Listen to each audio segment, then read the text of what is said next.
Assessment করবা। সেই অ্যাসেসমেন্টটা কি নিজেকে করবা। কেমন, আমি ছোট্ট একটা এক্সাম্পল দিই। অ্যাসেসমেন্টটা কেমন, তোমার স্ট্রেংথ এবং তোমার অপরচুনিটি কি আছে, তোমার থ্রেট কি আছে।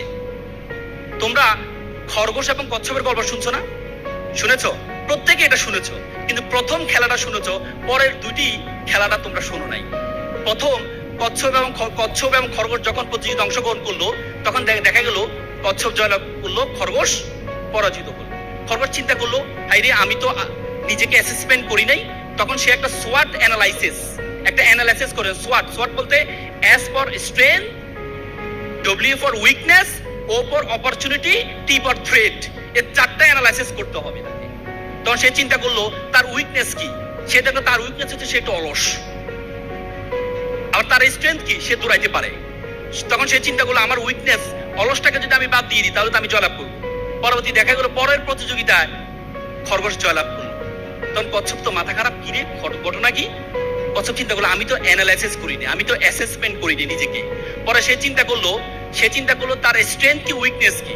তার উইকনেস হচ্ছে সে আস্তে আস্তে চলে কচ্ছপ, আর তার স্ট্রেংথ হচ্ছে সে অলস না। তার অপরচুনিটি কি, সে চিন্তা করলো তার অপরচুনিটি হচ্ছে সে পানিতেও চলতে পারে আবার মাটিতেও চলতে পারে। তো সেই চিন্তা করলো আমাকে এমন একটা জায়গা প্রতিযোগিতার জন্য যাচাই করতে হবে যেখানে পানিও আছে মাটিও আছে। পরবর্তীতে আবার শুরু হলো প্রতিযোগিতা। পরে খরগোশ দিল এক দৌড় গিয়ে দেখা যায় পানি, সে এখানে দাঁড়িয়ে আছে।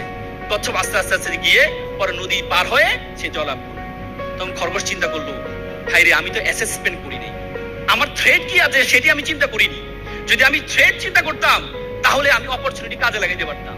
তখন সে চিন্তা করলো আমার থ্রেট হচ্ছে আমি পানিতে চলতে পারি না, তাহলে আমাকে এমন একটা কাঠ রাখতে হবে পানির আশেপাশে, তাহলে যেটা দিয়ে আমি নদীটা পার হইতে পারি। তার মানে তোমার লাইফে তুমি যদি অ্যাসেসমেন্ট না করো, তুমি যদি সোয়াট অ্যানালাইসিস না করো, তাহলে তুমি কখনো সফল হতে পারবে না।